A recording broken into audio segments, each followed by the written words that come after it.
بەناوی خوای گەورە سڵاوتان لەبێت بینەرانی بەڕێز و خۆشەویست دەنگدان لەسەر پرۆژە یاسایی بودجێ عێراق بۆ ساڵی 2021 نزیک بۆتەوە بەڵام تاوەکو ئێستا پشکی هەرێم یەکلا نەکراوەتەوە وەفدی حکوومەت هەرێم لە بەغداد لە گفتوگۆکانیان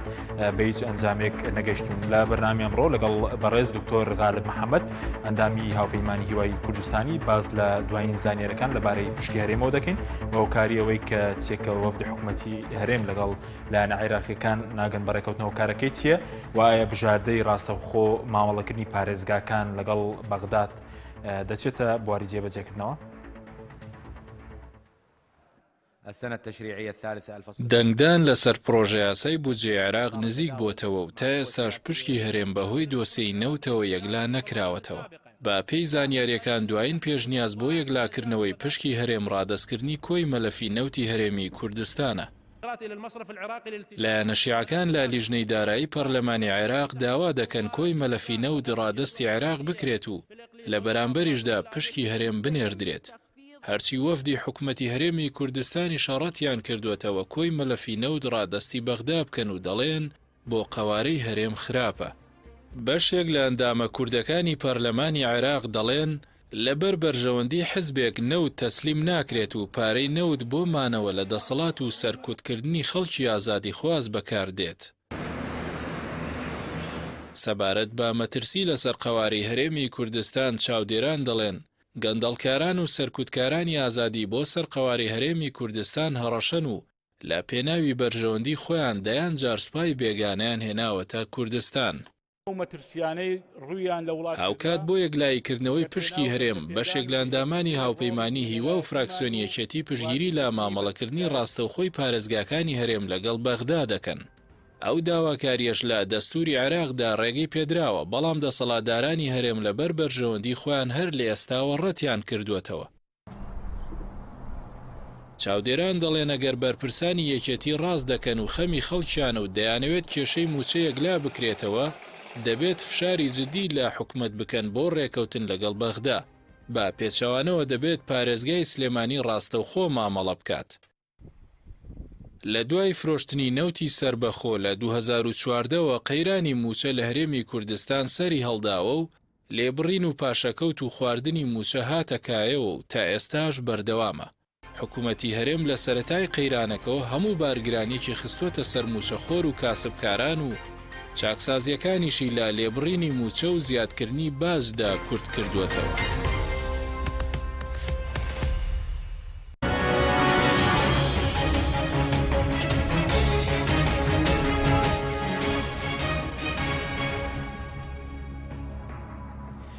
جارێکتر سڵاوتان لەبێت بینەرانی بەڕێز کاک دکتۆر بەخێر بێن. سپاس دەکەم. ئەگەر سەرەتالەوە دەست پێ بکەین دوایین زانیاری لەبارەی پشکی هەرێم چییە و بۆچی پشکی هەرێم یەکلا ناکرێتەوە؟ سڵامەیە بۆیەوە بۆ بینەرانی خۆشەویستان. طبعاً وەکە زانین ینی موازنەی عێراق موازنەیەکی گەورەیە، ینی تقریبان ئێستا پێشەوەی 164 تریلیۆن بوو، ئێستا یانوێ کەمی بکەنەوە بۆ لە پەرلەمانە بۆ تقریبان 27 تریلیۆن وانە. نەوتیان بە 42 دلار دانا بوو، ئێستا نەوتیان کردەوە 50 دلار. طبعاً لە موازنەکە چەند فەقەرەیەکی پەیوەستە بە هەرێمی کوردستان، خۆی موازنەیەکی گەورەیە، تقریبان ئەگەر حسابێکی وابزان لەوە ئەچێ 250 لاپەڕەیەک بێت. دو سێ فەقەرەی پەیوەستە بە هەرێمی کوردستان بەڕوونی و بە ڕاشکاوی کە باسی لێواکە. ئەو فەقەرانە عادەتەن ڕەبتە بە نەوتی هەرێمی کوردستان. ئەوەی کە بۆ ئێمە دەرکەوتووە عێراق جارێکی تر پارە نانێرێ بێنەوت، ینی ئەبێ نەوت تەسلیم کرێەوە بەشێک لە داهاتە غێرە نەفتەکان، یانی داهاتەکانی تر 50% داهاتی مەرزەکان ئەبێ تەسلیم بکرێ بۆ ئەوەی کە بتوانین بەشە بودجێ هەرێمی کوردستان بێنینەوە. بەشە بودجێ هەرێمی کوردستان تقریبان 13 تریلیۆن و 900 میلیارد دینارە. ئەگەر ینی ئەگەر 100% ئەو پارە سەر بکرێ، ینی ئەوە پارەی مخەتەتە، ینی ئین نییە بڵین هەر ئەوەشی ئەگەر بێت 13 تریلیۆنەکە بتوانین زەخت بکەین 13 تریلیۆنەکە بێت هەرێمی کوردستان موچە ینی ئەو پارەی کە ئیداتە موچە تقریبان 10 تریلیۆن و شتێکە، یعنی توانێت موچەی فەرمانبەرەکانی بدات و وە کێشەکان تریشی چارە لە 150 داهاتی خاڵە سنووریەکانی بۆ پارێزگایەک دەمێنێتەوە ناوخۆش و ئەوانە. بەڵێ ناوخۆ ئەوانە بە تەسەووری من داهاتی ناوخۆی ئێستا داوێتی لە 350 میلیارد دینار لە ماڵ داهاتی ناوخۆی هەرێم. بەڵێ داتی ناوخۆی هەرێم زۆر زیادی کردووە و ئەم داهاتە بەڕاستی بەشێکی زۆری بۆ خەڵکی هەرێمی کوردستان و بۆ حکوومەت ناگەڕێتەوە بۆ شوێنەکانی ترەگەڕێتەوە ینی بۆ حزبەکانە گەڕێتەوە بۆ ئەو کۆمپانیا حزبیانەی کە لەبێ ئیشەکەن ینی بۆ نمونە بەس مەرزی هین ناوی چیە ئیبراهیم خەلیل تقریبا 18 کۆمپانیای حزبی تایە ئیشەکە ینی ئەم 18 کۆمپانیا پارەکەوەکەنەوە بەڵام لە کۆی مەوزوعەکە داهاتەکەی بۆ ناو هەرێمی کوردستان نییە لەبەرەوە حکوومەتی عێراق خۆی بەهۆیەوەی کە وەزعی اقتصادی باش نییە هەوڵەدا یعنی بەڕاستی فەقەرێکدانێ بە التیزام کا بە تەسلیمی ئەمدا تەسلیمکردنی نەفتیش چەند سیناریوەیەکی هەیە یان سەر سیناریوەکان ئێستا چکە دەڵێن چەند سیناریوەیەکی ئەو بژاردانێکی ئێستا یەکلانەکرات و چەند بژاردەمان هەیە بۆ نەوتی هەرێم لایەنە عێراقیەکان لایەنە عێراقیەکان ئەسڵی لایەنە عێراقان لایەنە شیعەکان تەبعاً لایەنە شیعەکانی عێراق نەوتیانەوێ بەس نازانم میکانیزم شتەکانی چۆن وەرگرن بۆ میکانیزمێک گەڕێن کە چۆنەتی لە وەرگرتنی لە نەوتوانە لایەنی کوردەکە ناوێت نەوت تەسلیمکە و هاتووە بەس بۆ ئەوەی کە بۆ مجامە لە ئەوشتانە بڵێ 250,000کەش تەسلیم ئەوەی کە ئێمە تێگەشتوین لە کۆبوونانە لەگەڵیانە نیازی ئەوەیان ینی جددی نین ئەزانی بۆ گرنگەوە نییە ئێستا من حساب بگرەوە بزانام 14 بۆ 15 جارە وەفدی هەرێم هاتووە بۆ عێراق بەڵام لە ئەسڵی مەوزوع ئامانە جددی نین لە کارەکانن ینی تۆ بۆ جددی چییە ینی ئەم موازنە هی 2021 ئێمە ئێستا لە ناو مانگی یەکی 2021 ینی ئەم موازنە بە هەر شێوەیەک بێت دوای لەسەر مانگی یەک تەسبیتە لەسەر ئەم مانگەی ئێمە تەسبیتە ئێستا چی ئەبوو ئەگەر ئەمان جددی بۆیان بیاوتایە یەک کۆنگری ڕۆژنامەوانیان کردایە بیاوتایەوە ئێمە لە ئەمڕۆوە نەوت لە جیهانە تەسلیم ئەو موظفانەی عێراقەکەین 250,000 بەرمیلەکەمان باش ئەو کاتە عێراقیان خستە ناوچی مووقفەوە یا بێ وەریگرێ یا بێ وەری نەگرێ ئەگەر وەری بگرێ خۆ حەلە بوو کێشەکەمان ئەگەر وەریشی نەگرێ خۆشارەی عێراقی دوای تێتە سەری ئەڵێ ئەوە چییە ئێوە کەواتە ڕاستان نەکرد لەگەڵ ئێمە وانە لەبەرەوە ئەمانیش جددی نین و ئەوانیش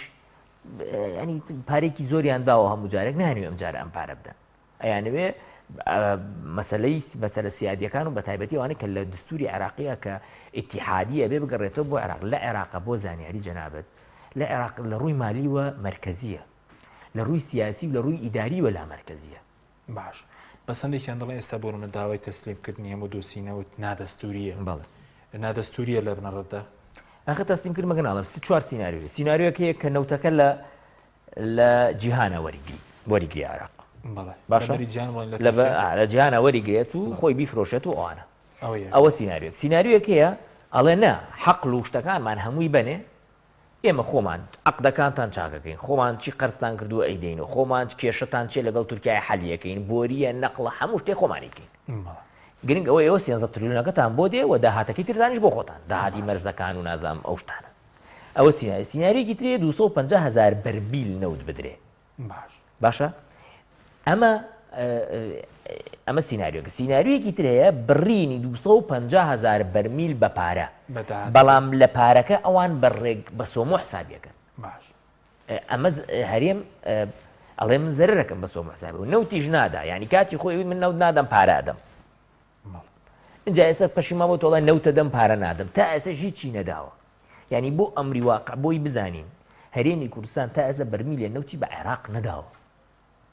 هەموو جارێک یاری کردووە لەو بینەیە هاتووە وەفدی ڕۆیە و توێتی ئێمەی نەکەن لەبەرەوە لێوێ بڕواان پێیان نەماوە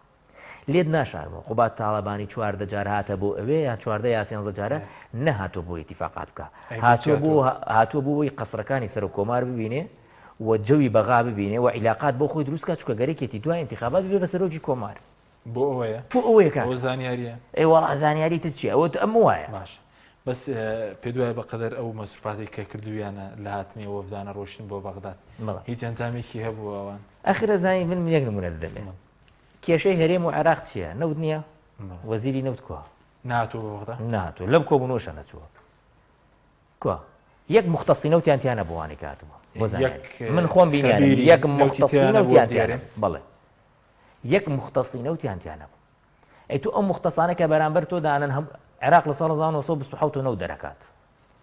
عێراقێکی لەو شەریکاتانەی کە خەبیرەکانی لە سعودیە و لە کویت و لە نازانکەوە ئیشەکە لە مەسەلە لە بواری نەوتە ئێستا تۆ ئەتەوێ یەک کەسیانە بە بەکەلۆرۆسێکی نەوتی هەبێت بێداینی لەگەڵی چۆن هاتووی بۆ اتفاق لە نەوت بیکەی خەبیری داراییشیان لەگەڵا بوون خەریبی بۆ نازان بۆیسە وەزیری دارایی لەگەڵا بوو بەڵام خۆ ئەسڵی مەوزوع خۆتەوە بێ وەزیری نەوتی لەگەڵا بێ لەبەرەوە کێشەکە لەسەر نەوتە باش لەسەر نییە لەسەر ئەوشە کە بۆچی بریاربرستانی نەوت پێت وایە قوات تاڵەبانی بەراربرسی نەوت نیە ئەی مەسرور بارزانی یاخود بۆ خۆی نایە بۆ بەغداد پێت هەر کاتە ویستیان اتفاق بکەن ئەو کاتە مەسرور یانێ چیر خۆی لێ اتفاقەکات بۆ ئیتفاقەکە بەڵێ بۆ اتفاقە خۆی لێ ئەزانی یەک شتەیە زۆر سەیرە یعنی من مەجموعەیەک ڕۆشنبیر و ئەندام پەرلەمانی قەدیم و ئەم شتانە ئەبینم کە قسە ئەکەن لەسەرەوەی کە بۆ نمونەیەمە وتومانە بانەوتی سلێمانی تەسلیم کرێگەری عێراق هیچ کوردستان تەسلیم ناگرێت دێ قسە ئەکەن لەسەر ئێمە پرسیارەکەم ئەوەیە لە 2002ەوە یەکەم عەقدی نەوت کراوە کە تەقتەق بۆ دراوەتە کۆمپانیەک ناوی گنێل ئێنێرجیە ئەم کۆمپانیایەکی تورکیە لە کارەبا ئیشی کردووە خەبیر نییە لە نەوتە باشە ڕۆژانە 150,000 بەرمیل نەوتی دەرکردووە لە 2022 لە 2002 باشە هەتا ئێستا نەوتی ئێمە داهاتەکەی زۆری ئەچێ بۆ تورکیا نەوتەکەمان بۆ تورکیا ئەڕوا هەموو مەقڕاتی تورکی لێرەیە قەسفی تورکی بە پاری نەوتی ئەمە ئەکرێ کەس نییە قسە بکە بەڵام ئەگەر من بڵێم ئەو نەوتە با تەسلیمی عێراق بکرێ بەشی با هەمووی تەسلیمی نەوتی عێراق بکرێ و با موچە لە عێراقەوە بڵێم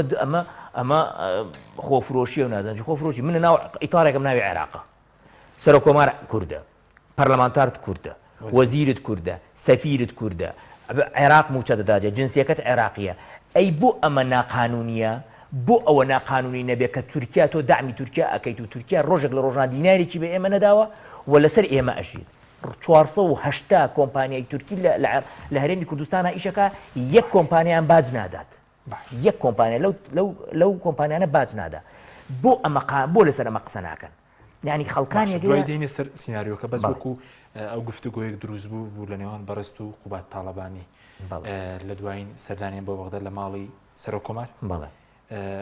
چی بوو گفتوگۆکە لەسەر گرژی لێ دروست بوو طبعا لێت ناشارم من بۆ زۆربەی کۆبوونەوەکانی وەفدی هەرێم ناچووە بەڵام هاوپەیمانی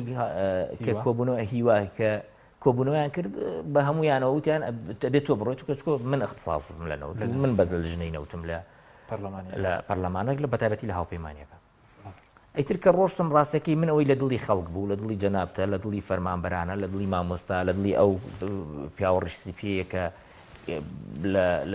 لە شارەوانیە ئیشەکە ئەوەی لە دڵی ئێوە بوو لە دڵی ئەو خەڵکە بوو پیانم بوو و پیانیشم وت من بۆ مێژوات و مەم قسانەتان بۆ ئەوی دوایی نەڵێن لەسەر شاشەکانە ئەم قساناکەن لە مەسلەی نەوت ئەو چوار سیناریۆم بۆیان باس کردوتم لە هەر چوار سیناریۆکە قانجاز خەڵکە بەڵام لە هەر چوار سیناریۆکە زەرری ئێوەیە وەکو دەسەڵات بۆ زەرری ئەوانە لەبەرەوە کۆمپانیەکانی ئەوانیشەکە و باسی ئەوەم کرد کە ناکرێ ینی بە ڕقەمی خۆیان باسم وتم دیلیوت تەقیرێکی بڵاو کردێتەوە باسی 10 مانگ نەوتی هەرێمی کوردستانەکە ئەڵێ ئەم 10 مانگە 3 ملیار و شتێک دۆلاری کردووە داهاتەکەی لەم 3 ملیارە 900 ملیاری 900 ملیۆن دۆلاری بۆ حکوومەت بووە بەڵام مقابل ئەمە 450 ملیۆن دیناری ملیۆن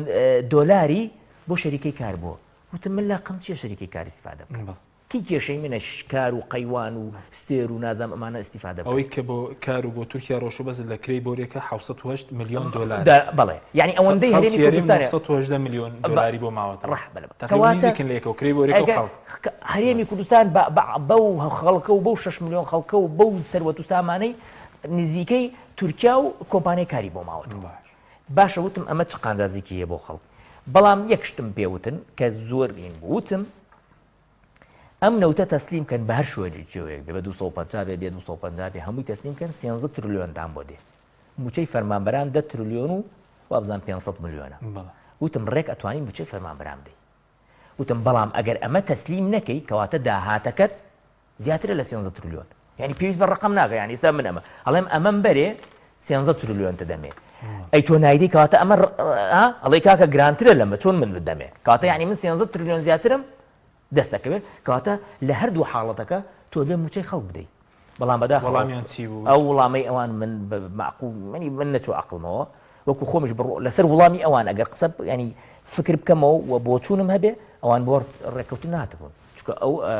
ڕێک با تەڵەبانی وایە وتی بەسیتە مەوزوعەکە یا تەسلیمێکین یا تەسلیمی ناکەین یعنی عەفو وتی بەسیتە مەوزوعەکە یا ڕێکەکەوین یا ڕێک ناکەوین من وتم بۆ ئەگەر ڕێک نەکەوین موچە وتی وەڵام موچە وتم موچە دەدرێ وتی نەوەڵام موچەمان پێ نادرێ ئێوتم موچەتان پێ نادرێ ئەی چی ئەبێ چیەکەن چییە وتی هیچ لەبەرەوە ئێمە 5 مانگی پێشووتر هیچ پارەیەکمان بۆ نەهاتووە و ژیان احتیادی بووە بەڵام تاکیدم احتیادی بوو لایەوان ژیان هەر احتیادیە لایەوە چکە پارە هەیەەوە هەموو شتێکیان هەیە و سیارە هەیە و خۆ هیچ مۆزوعی ئەوانە گوڕە بەڵام خەڵکی فەرمانبەر ژیانی تەبیعی نییە خەڵکی فەرمانبەر موچەی نییە 6 ڕۆژ جارێک موچەیەک وەرناگرێ خەڵکی کرێکی خانوەچێتە سەری مناڵە ناتوانێت پارەم بە مناڵەکەی بدا وایان وت طبعا ئەمە زۆر نامعقول ینی ئەم قسانە باش بەس پێ دوای ئاخیرەکەی چی بەسەردێ هەموو مەلەفی نەوت دەبێ بدەن یاخود 250 ینی ئەگەرە بەهێزەکە کامەیە لەناو هیچ ئەگەرێک بێ نەوتیتیانە بۆ زانیاری چۆن عێراق کاتی خۆی نەفت مقابل غیزا بوو نەوتی ئەدا خواردنی بۆ ئاهات لە کات دوای شەڕەکەینە هیچ ئەگەرێک نییە نە پارەی تریان بۆ بێت جگەلەوەی تەنسیق لەگەن لە مەسەلەی نەوتە ئەمان بە قسەی خۆیان ئەڵێمە 250 مانەوێت بەڵام ئەوان ئێستا 250کە دێن تەحلیلی بۆکەن ینی تۆ چەند ساڵە وعدی داوە 250 تەسیب بۆ نەتکردووە ئێستا دێت تەحلیلاتی بۆ گە بەتابەتی ئێمە لە حەمیان بژاردنین ینی عێراق ئێستا لایەنەکان نان لەبەر خاتری ئەمان بێن خۆیان خراپکەن لە بەرچاو خەڵکە خۆتەیەکی چێڵێم دەبەرەوە ئەبێ ڕێککەون لەسەر ئەو معادلەی نەوتەی کە ئەوانەیانوێ بەڵام فکری تر هەیە ینی سە بۆ نمونە ئێمە من کاک ئەحمەد لەگەڵ کاک سەرکەوت کاک ڕێبوار کاک وشیار ئەمانە ئێمە بیرۆکێکمانەیەکە ئەوش ئەوەیە کە موچە ئەگەر هاتوو ئێمە لەگەڵ ئەو تەنسیقین کە هەرێمی کوردستانی کا و ڕێککەوێت و نەوت تەستیم کا و لەگەڵ ئەوین هەمووی نەوت تەستیمکە بەڵام ئەگەر ئەمە نەکرا ینی ئەگەر هەرێم نەیکرد پێم با ئێمە پێمان باشە کە فەقەرەیەکی تیا بخرێت ئەوش ئەوەیە کە پارێزگاکان سەر بەخۆ بکرێت هەر کاسێکیان ئەیانەوێن داهاتی ئەتیحادیەکەی خۆیان تەسلیم بکەن بوجەیان بۆ بێ نەک موچە چکە بوجە لەگەڵ موچەیە جیاوازی چی جیاوازی دووە سە موچە ئێستا ئێمە بۆ 13 تریلیۆن بۆ 3 محافظەیە ئەمە پێوترێ بوجەی بەشە بوجەی هەرێمی کوردستان بەڵام 5 تریلیۆن و 750 ملیاری موچەیە یعنی زۆرترە لە موچە ئێمە داوای ئەوەمان کردووە کە ئەو فەقەرە تەزبیت کرێ و ئیشی بۆەکەین یعنی ئێمە داواکانی لە لایەنەکانی تر لە برادرانی تر لە هەموو لایەک ئەو فەقەرە تەزبیت کە بۆی هیچ نەبێت ئەسەوە دەستوری کاک دکتۆر چوکان دەڵێن ئەمە دەستوریە و دابشکردنی هەرێمیشە بۆ لەسەرەوە ئەم بن یەکێکە بۆتی ڕوونەکەم لە مەسەلەی دابشکردنی هەرێم نییە بۆ لەبەر ئەوە پارێزگای بۆ نمونە ئەگەر هەر پارێزگای وەرگی سلێمانی بێ هەولێر بێ دۆک بێ خۆ من نەموتۆ لە هەرێمی جاکەرەوە من پێم وتۆ لە ڕووی مالی بۆ بەڕاستە خۆ تەعاملمان هەبێت لە ڕووی مالیوە تەبیعیە لە ڕووی مالی و عێراق هەمووی مرکزیە ئەگەر مەرکزی نەبێ داوای پارە ناکەن لە هەرێمی کوردستان ئەڵێ خۆت بژێنەوە وانە لەبەرەوە لە ڕووی مالیوە مرکزیە ئێمە بەس مالی ماوتەوە نە سیاسی ماوتەوە نە ئیداری ماوتەوە نە سیاسیان سلێمانی جیا بکەینەوە کە بیکەینە هەرێمەوانە هەرچە من لەگەڵەوەم بکرێ بەهێن بەس بۆی بزانین ینی داوای هەرێممان نەکرد داوای ئەومان کرد نە سیاسیان نە ئیداری ئەمەیە لە ڕووی ئەگە باسی دەستوروانە بکەین ینی هەر بە ڕاشکاوی بۆ ئەوە بە جەنابەت بڵێم لە 2000 تا 2006 و حوتیش وا بووە تا 2006 و حوتیش وا بووە هەر بەشە دوای ڕوخانی بەعس بەڵێ هەر بەشە بودجەی سلێمانی خراوەتە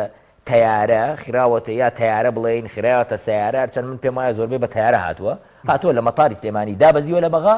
و پارەکەیان بردووە و هەمانگانە ئەمە و بەشەم بودجەی هەولێر و دۆکیش لە تەیارە هاتووە دابەزیوە لە هەولێر و بردویانە خۆمە شتێکی تازە نییە و لە تەنمیە ئەقالیمە هەمومان تا 2013ش پارەمان باش لە عێراق وەرگرتووە ینی بودجەی پەرەپێدانی پارێزەکان ئەو کاتێککە جەنابی پارێزگا بووی ڕاستەوخۆ بۆ سلێمانی ڕاستەخۆ بۆ هەولێر ڕاستەخۆ بۆ هەولێر ڕاستەخۆ بۆ سلێمانی بووە مەشاریعەکانمان ناردووە هەمووی لامانە ئەو مەشاریع بۆ زانیاریت ئەو مەشاریعانی کەشی لەو سلێمانی کراوە هەمووی پارەی عێراق بووە هەمووی تەنمی ئەقالیم بووە لە 1 ساڵە زیاتر لە ملیارە دلار سەرف کراوە لە ناو سلێمانیە پارەی تەنمی ئەقالیم بووە ئەمە دووهەم سێهەم با ڕوونتر قسە بکەین ینی ئێمە دنیای پێشێلی دستور کراوە چه هەرێم چه عێراق دنیای پێشێل دستور کراوە خۆ ئەم دستورە خوانەخواستە ینی شتێکی زۆری نییە بعد یەک جایش ئەگەر پێشێل بێ ینی خەڵک بێموچەیە خەڵک پارەی نییە ئێمە ئەبێ حەلێکی بۆ بدۆزینەوە ینی حەلمان چی بێ ئێستا ئێمە هەردووکمان لێ دانیشین هەرێم یا وەریەگری یا وەریناگەی هەرێم وتی من ڕازین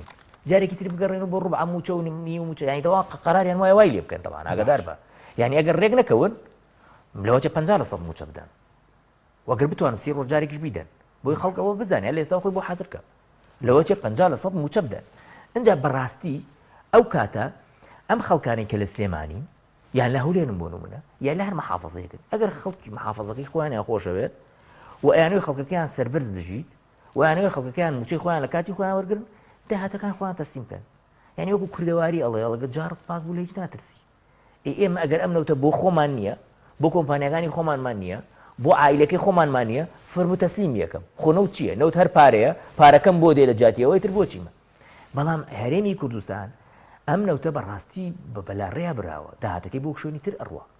یعنی من نمونەیەک دەمێ لە عێراق ئێمە ئەم مانگن عێراق نەوتمانداوەتە $53 ئەم مانگە نەوتمانداوەتە $53 داهاتەکەمان 4 ملیار و 750 میلیۆن دلار بووە باش مانگێ پێش ئێستا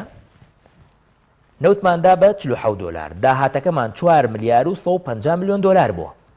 باش دوو مانگ پێش ئەم مانگی کە باسیەکەم نەوتماندا بە $30 داهاتەکەمان 3 ملیار دلار بووە یعنی لە ماوەی 4 مانگە داهاتی ئێمە 1 ملیار و 750 میلیۆن دلار زیادی کردووە بۆ سەر بودجە گشتی بۆ سەر بژەی گشتی ئەی بۆ لە هەرێم $50 پێم بڵێ لە هەرێمی کوردستان $50 زیادی کردبێ دەیبا من داهاتەکەی هەرێمی کوردستانت پێ بڵێم بۆ ئەوی خەڵک بزانێ کە ئێمە ئەڵێن ئەم نەوتە تەسلیم کرێ بۆ لەبەرەوە ئەم نەوتە بۆ خەڵک نییە من پێت ئەڵێم نەوتمان ئەم مانگە داوەتە $53 من بە شەریکەی سۆمە و دووتمەگە نەوتی هەرێمی کوردستانم دەنەوتی دینە ئەو سارەی کە خۆمان ئەیفرۆژینی $53 واز لەوە بێنە کاکە ئەمان ئەڵێنێ من $8 کەم ترێدی $9 کەم ترێدی $9 کەم ترێدن بڵێن $44 یعنی ئێستا $9 کەمتر لەوەی عێراقی بەڵێ خۆیان وەڵێن ئەڵێ من $9 کەم ترەی فرۆشن با $9 کەمتر بیفرۆشن $44 باش ئێمە 470,000 بەرمیل لەوت بەرهەمێنی 470 بەڵێ بەخوان ئەوە ئەماری سۆمۆیە بۆ زانیاری 470 نییە زۆر زیاتر لە 470 چکە بەشێکی لە ناوخۆ فرۆشن بە پاڵاو بکات و بەشێکی بە تەنکەر لە شوێنی ترۆ ئیفرۆشن بۆی بزانیت ئێمە بیرەکان یەکە بە یەکە حەزەکەی لەگەڵیانە دانیشم حسابی بۆیانەکەم یەکە بێگە و چۆن لەوە دەکەش وتم من دکتۆرامەیە لە نەوت و غاز خۆم لەسەر جادە ناتوو کاک بیر بە لتر بە لتر ئەزانم بۆ چی ئەڕوا لتر بە لتر ئەزانم بۆ چی ئەڕوا لەبەر ئەوە زیاتر لە 500,000ش هەموو بیرەکان ئەنتاجی زیادی کردووە لە گەرمیانەوە بیگرە هەتا شێخان و هەتا تاوکێ و هەتا خۆرمەڵەش هەمویان زیادی کردووە بڵێ 470کە پارەکەی ئەکاتە 610 میلیۆن دلار بیگۆڕە بە دیناری ئێستا کۆیسە دینار 445 ئەکاتە 890 میلیار دینار بەس داهاتی نەوتی ئەم مانگەیان 890 میلیار دینار بووە بەشی موچەی فەرمانبەرانەکە خەڵکووە موچەی وەرگرتووە وازە داهاتەکانی تر لێرە ئەمە مەرزە ئەمە گومرکە ئەمە نازانم هاوکاری هاوپەیمانانە ئەمە عەرز فرۆشتنە ئەمە حەدیقە فرۆشتنە ئەمە ژێرە عەرزۆ با بە وەڵڵاهی وەبیللای ئێستا جەنابەت ئەڵەی تەشیر مەکە بە قورئان ئەوەی هەر وەکو مەغوول و تەتەروان بوون ئەمانە کە هاتوون سەیکە سایلۆ لە سلێمانی بوو تەقاندیانەوە عەرز نەما دارستان لە سلێمانی بۆ هەمویان سووتان هەمویان بڕیەوە بەس بۆی بیکەنە کۆمپانیا سامانی ژێرزەویمان نەما شەریکاتمان نەما پاڵاوگە حکوومەتی عێراق مۆمانی دروست کرد نێچیروان بەرزانی بە واژوویەکی خۆی کردیە ناوی خۆیەوە ئاخر ئەمانە تەتەر و مەغوڵ چیە تر تەتەر و مەغوڵ ژەرەوەی کردووە لەبەر ئەوە خەڵک ئیتر چاوی نابێ بەدەست پارتیوێکێتیوە بێ ئەم دوو حزبە تا سەرێسقان گەندەڵ و دزن بە ناوی کوردای ئەم دوو بنەماڵەی بارزانی تاالبانی بە ناوی کوردایەتی وە کوردستانیان فرۆشت هەر کوردستانیان فرۆشت یعنی کوردستان وەکو مەساحە وەکو شاخ وەکو عەرز وەکو وەکو هەموو شتێک وەرە سیر کە کاکە ڕۆژانە چەندین عەرزە بینی دوێنێ من بڵاوم کردێتەوە حەدیقەیە یعنی باخچەیەکە لە سلێمانی چەندی ساڵە هەیە هاتۆ دوو بینای تیا دروست کردووە عەرز نەما لە سلێمانی نەما دە لە سەتی عەرزەکانی سلێمانی دراوە کراوەتە تاپۆ بۆ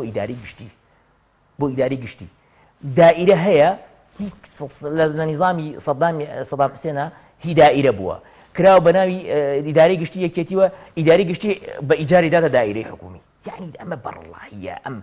بەڕاستی ئەم قەبەلە ئەم حکومداری قەبەلیە کە بنەماڵەی و خێڵەکەی کە ئەمان ئەیکەن هیچ جۆرە حکومدارێکی تیانە 26 کەس گیراوە لە دهۆک لەسەر ئەوەی کە بە ئازادی یانە داوای حەقی خۆیان کردووە تا ئێستا سەر بێسەر و شوێن کاکە دواتر قسە لەسەر کەسی گیراوەکان شکە بزنەوەڕێکمێ دەکرێن وڵاتان بەڵێ بینەرانی بەڕێز ناوبڕێکی کورت و دەگەڕێنەوە. تۆپ ئارت تاکە بریکاری تۆڕی میدیایی کۆمەڵ بۆ بەرهەمهێنان و بڵاوکردنەوەی ڕێکلام.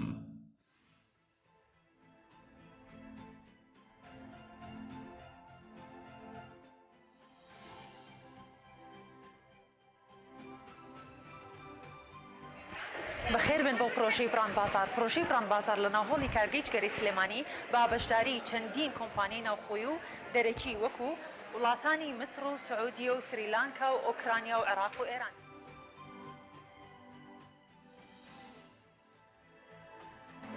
لەم پرۆژەیەدا چەندین بەرهەمی خۆماڵی و کوردەواری و کەلوپەلی ناوماڵوبوون و ئارایشتی خانمانبوونی هەیە.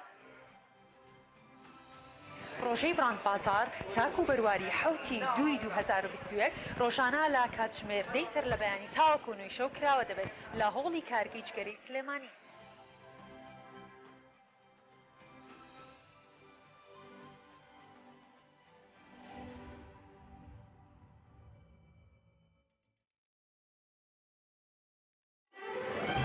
برنجی سروشتی شیمال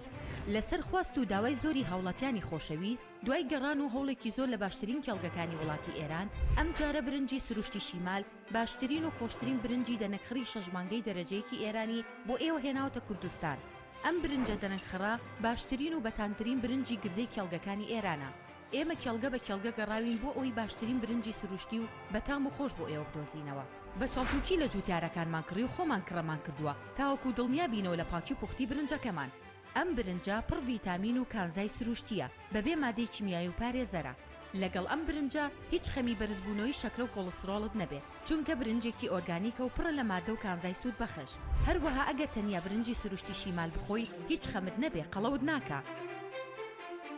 تەندروستیتان لە هەموو شتێک گرنگترە بۆیە برنجێک خۆن لە سەرچاوەکەی دڵنیا بن. کۆمپانیای ئیست میدلەند فود گەورەترین کۆمپانیای کوردیە لە هەموو شانشینی یەکگرتووی بەریتانیا کە ڕۆژانە چەندەها تۆن خۆراک و خواردنەوە بۆ مارکێت و کۆگەکانی بەریتانیا و بەشێک لە ئەوروپا دابین دەکات. ئیست میدلەند فود بۆتە جێگەی متمانەی ڕەوەندی کوردی سەرجەم بەرهەمەکانی لە 100% حەڵاڵ و بەپێی بنامەکانی ئیسلام و ڕێنماییە تەندروستی و یاساییەکان بەرهەمەکانی دەخاتە بازاڕ. ئیست میدلەند فود لە ماوەی 5 ساڵ کاردا بۆتە جێی متمانەی مارکێت و کۆگەکانی بەریتانیا و ناوبانگی بەرهەمە کوردیەکانی لە هەموو بەریتانیا بەرز کردوێتەوە. و لە ئێستادا خاوەنی کارگەی شیرینی بەتام، نانی تیری بەتام و تشادی بەتامە. ئیست میدلەند فود خاوەنی 14 براندی خۆیەتی و 2200 بەرهەم لە زۆربەی وڵاتە پێشکەوتووەکانی جیهانەوە هاوردە دەکات. ئیست میدلەند فود بکە بە سەرچاوەی خۆراک و بەرهەمەکان و دڵنیا بە لە کواڵەتی و حەڵاڵی. ئۆفیسی سەرەکی ئیست میدلەند فود لە شاری نۆتینگهام.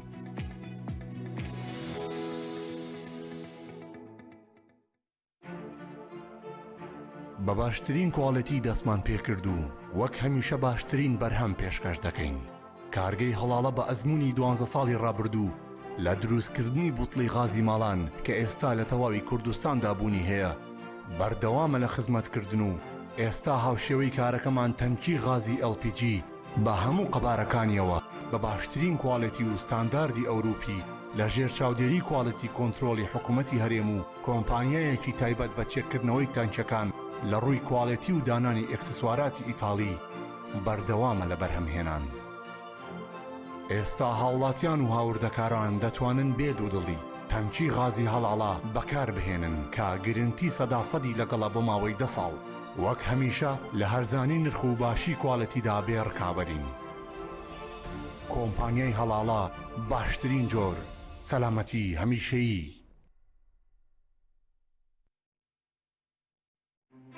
وشەفۆن ڕووناکی دەخاتە سەربواری تەکنەلۆژیای نوێ. لەمڕۆ لە کاتی لە کارکەوتنی مۆبایلەکەت یان ئایپادەکەت پێویست ناکات دەست بەجێ هەوڵی گۆڕینی ئامێرەکەت بدەیت. ئێستا وشەفۆن سەرجەم پارچە ڕەسەنەکانی مۆبایل و ئایپادی دابین کردووە بە نرخێکی سەرسوڕێنەر و پابندێکی بێهاوتای کوالێتی. لەبیرت بێت مۆبایلەکەت بە شێوەیەکی دروست چاک بکەوە و لەگەڵ وشەفۆن نازنامەی متمانە بەدەست بهێنە. سەرجەم پارچەکانی لە دەستی یەکی کۆمپانیا جیهانیەکان دەکرێت و بە شێوەیەکی سەلامەت دەگوازرێتەوە. پێش ڕادەستکردنی با کڕیار سەرجەمیان پشکنینیان بۆ دەکرێت دەکرێت بۆ دڵنیابوونەوە لە کارکردنیان هەموو کارەکان شایانی سەرنجی تۆیە وشەفۆن ڕێگا بۆ ئاستەنگەکانت دەکاتەوە بۆیە وشەفۆن بکە بە هاوڕێی متمانە پێکراوی خۆت وشەفۆن هێزی تەکنەلۆژیای نوێ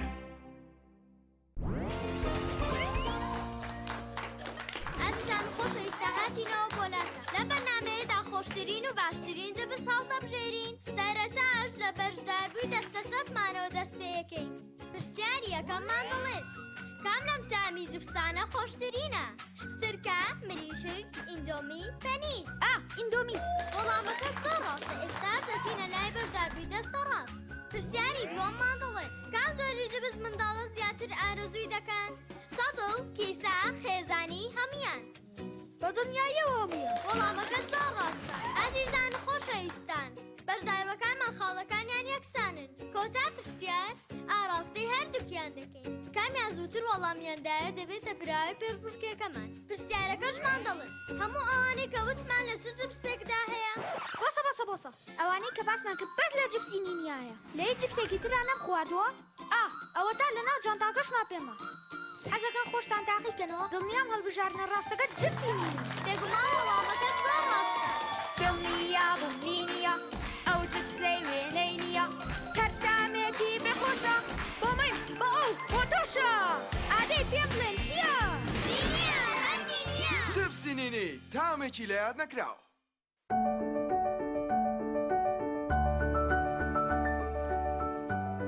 ڕاستە هەستی دایک بوون زۆر جیاواز و چێژبەخشە بەڵام بەرپرسیارەتێکی قورسیشە ئەرچی دایک پاراستنی تەندروستی و گەشەکردنی منداڵەکەیەتی باشترین خۆراک بۆ منداڵەکەی شیری دایکە بەڵام لەبەر هەر هۆکارێک دایک نەتوانێت لە شیری خۆی بە منداڵەکەی بدات باشترین جێگرەوە کۆنفیلاکە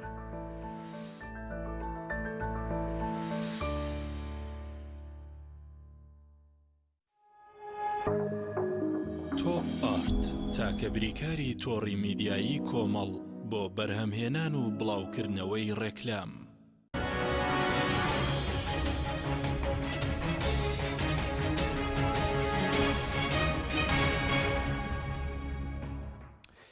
جارێکتر سڵاوتان لەبێت بینێرانی بەڕێز کاکتۆر کەمێک قسەمان لەسەر بەدیلەکەی ڕاستەخۆ مامەڵەکردن لەگەڵ بەغداد کرد بە سندێکیان سڕایەوەی کە دەڵێن نادەستوری دەستور ئاماژەی پێ نەدراوە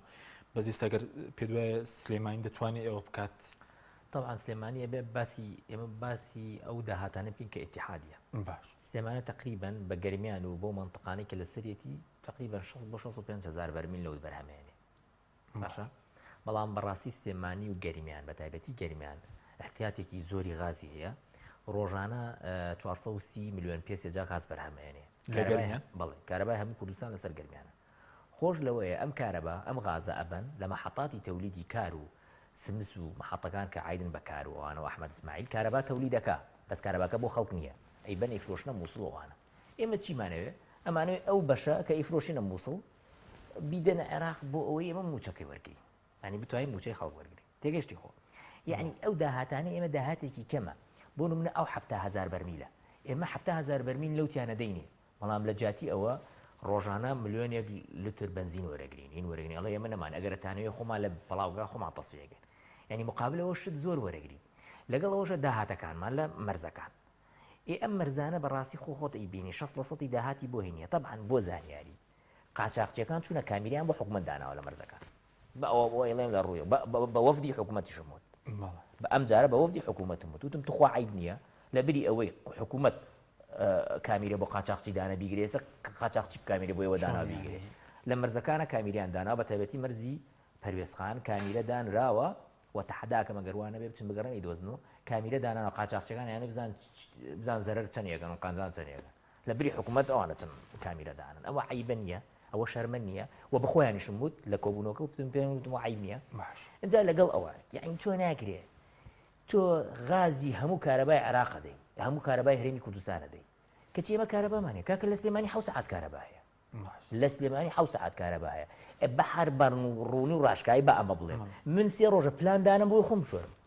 یعنی کارەبا نایە بۆی خۆت بشۆری ئاوێ گەرم نییە لە ماڵەکەتە ئەمە گوناح نییە من بۆ غازەکەم بنێرم بۆ تۆ کۆمپانیای ئەحمەد ئیسماعیل چی بیفرۆشێ کار بچێ بیفرۆشێ ئەحمەد ئیسماعیلیش نەیفرۆشە بابە کار و قەیوان هەردووکیان کارە بافرۆشنە عێراق ڕۆژانە 600 مێگاوات کارە بافرۆشنە عێراق ئەمە نەوتی کێیە بەغازی کێ ئیشەکە بەغازی من ئیشەکە بەغازی تۆ ئیشەکە لەبەری ئەوەی کە حکوومەت خۆی بیدا غازەکە بداتە عێراق یا کارەباکە بداتە عێراق و لە جاتی ئەوەی موازنەکە موچە وەرگرم من لەبەر ئەوە ئێمە ئەوەی کە وەکو سلێمانی بیدەین لەوە ئەچێ ساڵەکە بە هەمووی 1 تریلیۆن نەدەین بەڵام ئەوەی کە وەری ئەگەین 4 میلیۆنی بۆ 4.5 بۆ 5 تریلیۆن وەرەگەی لە عێراق ئەمە ئەبێتە زەختیش بۆ هەولێر و دهۆک بۆ ئەوەی پارتی بچێ موچەی و خەڵکە بدات من پێم وایە بتەوێ هەرێم دەسەڵاتی هەرێم بگۆڕی لە بەغای گۆڕی پێم وایە بۆ ئەوی زەخت لە بنەماڵی بارزانانی بکەی لە سلێمانی بێ زەخت بکەی لە سلێمانی زەخت بکەی بۆ ئەوەی ئەوانیش بچنەوە دەکات ئەجایەکێتی لە بین دوو ڕیانە یەکێکی کە مستەمڕ لە سەرەتی ئەوەی کە اتفاق لەگەڵ پارتیەکە و داهاتەکە بەشەکە یەکێکی ئەبجارە ئەکەوێت لەگەڵ خەڵکە لەمەش یەکێتی دەرەخین بۆ خەڵ یەکێتی ئەم ڕۆژە قسە ناکە ئەمە یەکلاکەرەوەی ئەمە یەکلاکەرەوە من پێم وایە وەکو خۆم پێشووتریش وتوبە هەر کەسێک لەگەڵ ئەم پرۆژە نەبێ حەق لە سلێمانی شار بە دەربکرێت حەق لە سلێمانی دەربکرێت چونکە سلێمانی گەورەترین زەرەری کرۆ لەسەر ئەم نەوتە گەورەترین زەرێکرا ئێمە پێش ئەوەی کە ئەم بەس ئەم وەزعی نەوتوانەی لێبێ لە 2013 پێم بڵێ یەک هاوڵاتی پارێزگای سلێمانی موچەی لە کات خۆی وەرنەگربێ جادە هەبوو وەبەرهێنان هەبوو تەنمی ئەقالیمان هەبوو ئەو هەموو جادە و ڕێگە و بان و بینەوەوانە هەمووی لەو تەنمی ئەقالیمە کراوە هەموو پارەی عێراق بووە دوای ئەم مەسەلەی نەوتەکەوە پێم بڵێ چی کراوە پێم بڵێ مەحافزێکمانەیە بەس خەریکی قردە دەبرینە ئاگای هەر لە دنیا نییە باوەڕ کە ئەوەندە من ئاگام لە سلێمانی پێم وایە هەر ئەوەندە ئاگای لێتی یعنی محافظ بێ سلێمانی 7 ساعت کارەبا بێ یەک قسە نەکا ئێمە 5-6 وەزیرمان هەیە لەوێ هەمویان خەڵکی سلێمانیون لەو ئەنجومەنی وەزیران ئەنجومەنی وەزیران ئەگەر نەبێتە شوێنی شەڕکردن بۆ هاوڵاتیەکانی خۆت شوێنی چیە شوێنی پارە کۆکردنەوەی بۆ خۆت بۆتە شوێنی پارەکردنەوە کۆکردنەوە بۆ وەزیرەکان نەک شوێنی شەڕکردن بۆ هاوڵاتەکانی خۆت ناکرێت لە هیچ وڵاتێکانیە لە تکسازە نەو دەرهێنن لەبەرەوە نەو دەرهێنن ئەو ویلایەتە باج کەمەدات هاوڵاتەکانی یا باج نادە یا باج کەمەدا لەبەر نەوتەکەی لێ ناکرێت من غازی هەموو کارەبای هەرێمی کوردستان بەرهەم بێنم بەڵام لادەکانم کارەبای باش بەس ئێستا نرخی کارەبایکەشیان گران کردووە ئەوان دەڵێن بەرزمان کردوتەوە ناوی ناوان گرانکردن دەڵێن لە 120 لەبەرەوەی نرخی دۆلار بەرزبێتەوە کوربە بەمە قاموسی کوردیانش گۆڕی ئەمانە وایە لێهاتوو هەموو ناوەکان خەریکە ئەگۆڕن بەس دەپێناوە شەرمەزار نەبن بەڵام وەڵڵی شەرمەزار دنیا و قیامەت بوو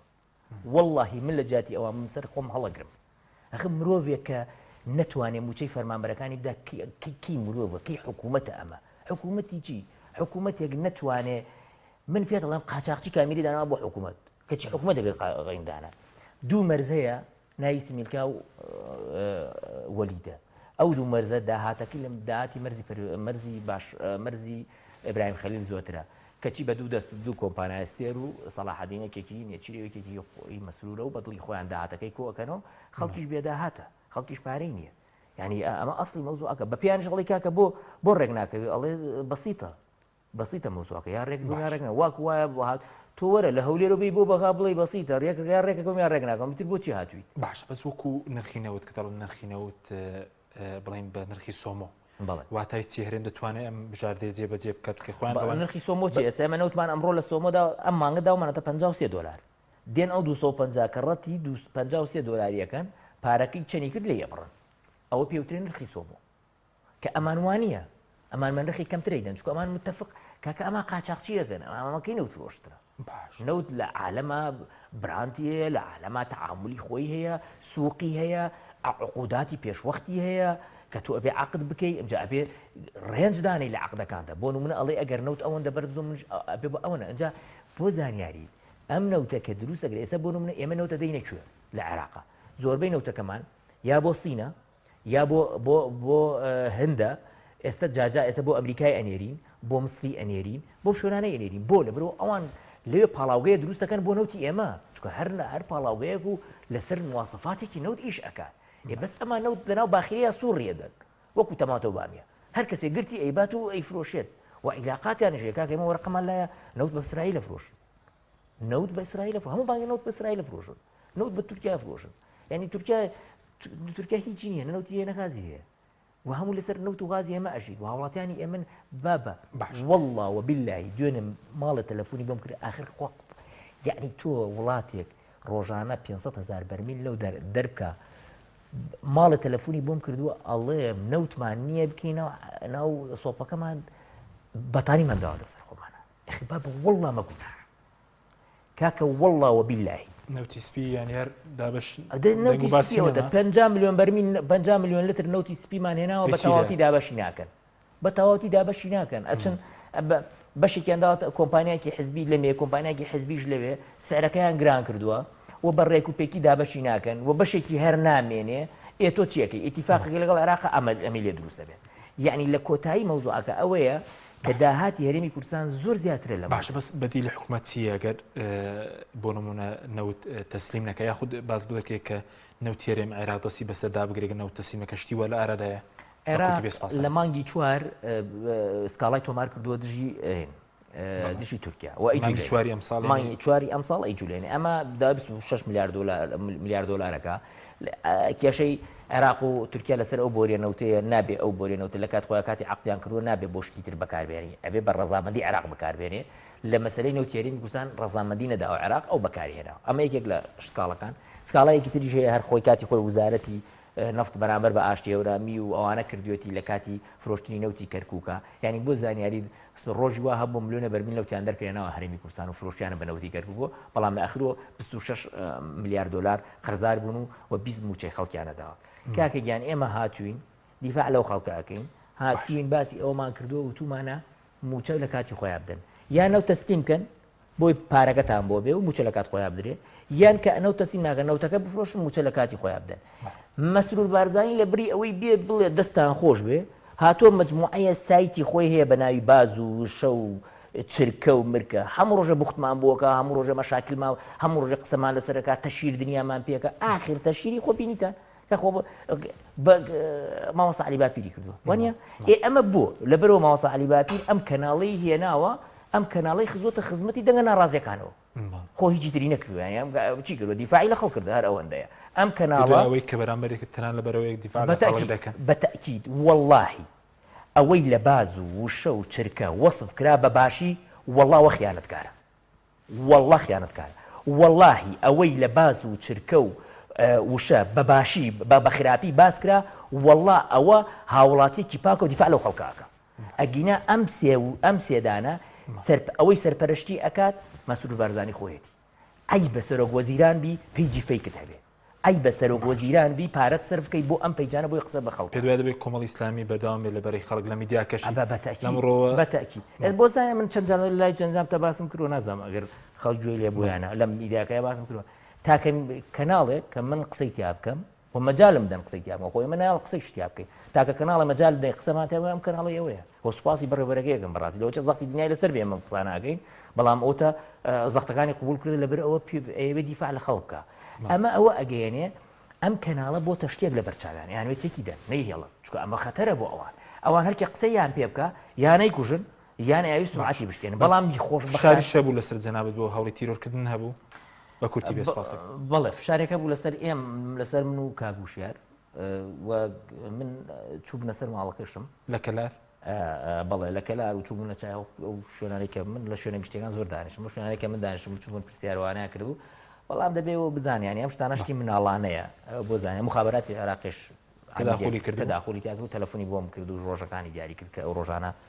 خەتەر و تەلەفۆنی بۆ دەستگا ئەمریکانی عێراقی خۆشبەختانە پێیانی وتو بوو ئێوە ناتوانین بیان پارێزن ئێمە پارێزین یعنی ئەوە ئیتر بەڕاستی عیبە حکوومەتێکی کوردی بێ کوردێک بکوژێ لەبەرچی لەبەرۆ دیفاع لە خەڵکەکەیەکە و من طبیعی وەریگرە بۆ ئەوەی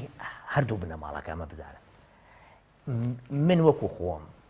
بە پێوە ئەمرم یعنی ئەمە بزانن لە هەموو شوێنێ قسەیان لەسەرەکە سوپاس دەکەم سوپاس دەکەم وەکو کەسی کاتم زۆر کەما بەس ئیش لەسەر و کەسی بادنیان ئیشتان کردبوو بەڵێ ئیشمان لەسەر کردووە و ئەوە ئێستا نووسراوێکی تەواومان کردووە بە مواسەفات